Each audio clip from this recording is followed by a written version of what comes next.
En el pasado video hablamos de memorias de tipo RAM, ROM, PROM, arreglos de memoria, y en este último ejemplo vimos cómo se hace un arreglo de memoria. Aquí arriba pueden ver unas ligas para revisar cómo se pueden implementar las memorias tipo RAM usando VHDL para posteriormente grabarlos en un circuito del tipo FPGA. En esta ocasión vamos a revisar primeramente elementos digitales de interfase, que son compuertas especiales que se utilizan para cuando queremos manejar algunas pequeñas cargas, y esas son la que llamamos, por ejemplo, compuerta de colector abierto o Open Collector, que son compuertas que vienen en formatos de buffer, de compuertas NAND, NOR, pero la característica de colector abierto es que en su salida precisamente tienen un transistor de más potencia con el colector abierto. Para poderlo polarizar ponemos una resistencia, como vemos aquí, y como vemos podemos poner un voltaje como de 12 volt, aunque aquí tengamos 5 volt. De hecho, una función de estas compuertas es convertir de niveles TTL de 5 volt a 12 volt, que son los niveles de las compuertas MOS. Pero también podemos poner un pequeño relevador o una carga en la conexión del VCC, la resistencia y la compuerta de colector abierto. También tenemos una función que se llama lógica alambrada, donde podemos conectar compuertas como vemos aquí, y este cableado haría la función de una compuerta OR. Como vemos, requiere su resistencia y su VCC en esta parte. La función de convertir de TTL a MOS, aquí la podemos ver en unos bloques, que son básicamente hacer interfaces digitales de niveles de 5 volt a 12 volt. Hay otras compuertas que se denominan compuertas de 3 estados. Nosotros conocemos básicamente en digitales 2 estados, el 0 y el 1, que serían, por ejemplo, en TTL 5 volt y 0.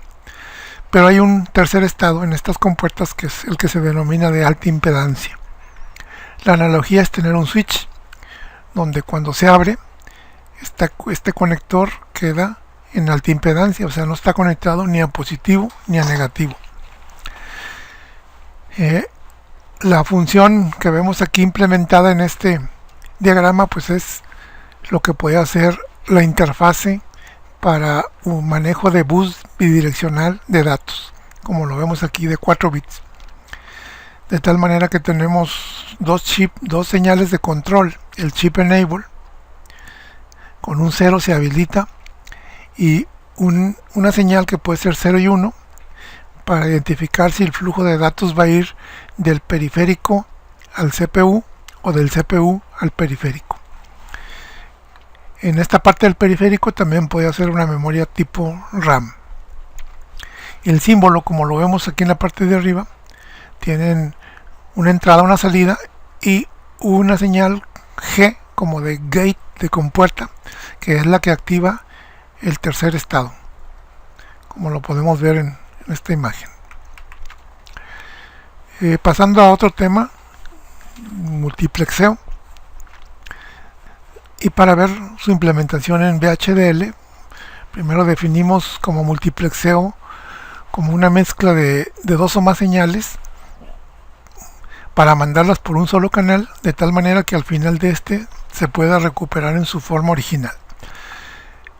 El multiplexeo o multiplexer nos permiten mandar varias señales por un solo canal de comunicación, que puede ser cable o por aire también. Cuando se manda por aire, pues normalmente podemos usar esta denominación que se conoce como multiplexeo en dominio de la frecuencia. Se pueden mandar líneas telefónicas. Un ejemplo de este tipo de dominio de frecuencia multiplexeo sería la televisión y el radio, donde por el medio del aire podemos mandar diferentes señales, pero con frecuencias que permiten separarse por un receptor. Entonces todas las señales están en el aire, pero no se mezclan porque están separadas por una frecuencia. A nosotros nos interesa analizar un poco más el multiplexeo en dominio del tiempo. Y tenemos el digital y el analógico, donde podemos manejar voltajes como de 0 a 5 volts, y aquí unos y ceros que pueden ser también de 0 y 5 volts nada más.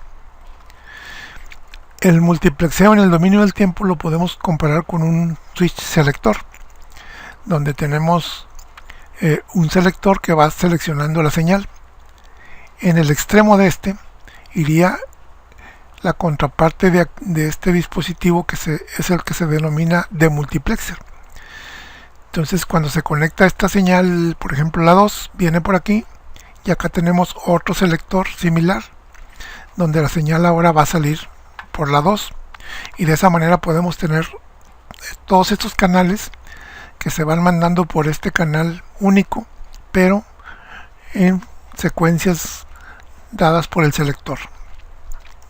Un ejemplo es cómo se pueden encender display de 7 segmentos, como vemos aquí, donde vamos multiplexando el encendido de cada uno de ellos. Entonces se activa este dígito, se mandan sus datos, y aunque todos están en paralelo, nada más va a prender este, se apaga este y luego se enciende este.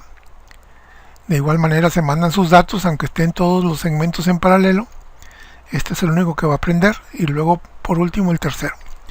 Esto se hace a alta velocidad y el ojo humano detecta como si estuvieran prendidos los 3 display al mismo tiempo. Sus diseños pueden ser pues con transistores tipo JFET o MOSFET,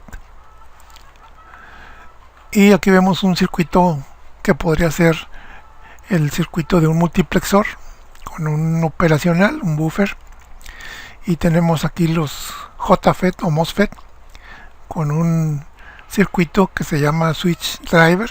Entonces con un 1 o un 0 podemos dejar que la señal de la entrada 1 pase a la salida, como lo vemos aquí.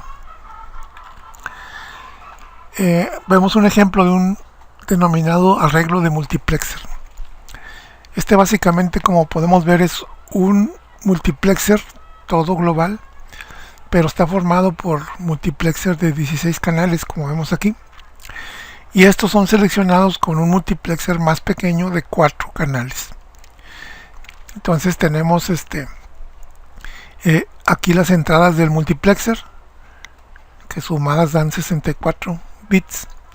Aquí están las líneas de dirección, aquí abajo, y los bits más significativos los tenemos en este multiplexer de 4 a 1. Si queremos usar un multiplexer en VHDL, definimos un bloque que tiene, en este ejemplo, 2 entradas que vamos a seleccionar de 4 bits cada uno, y la salida, que pues también es de 4 bits, y tenemos un selector que nos va a permitir definir cuál es la señal que va a salir por la X, que es la salida. El código de VHDL sería algo como lo que tenemos aquí, que es: definimos las librerías lógicas, definimos una entidad que va a tener 2 entradas y una salida.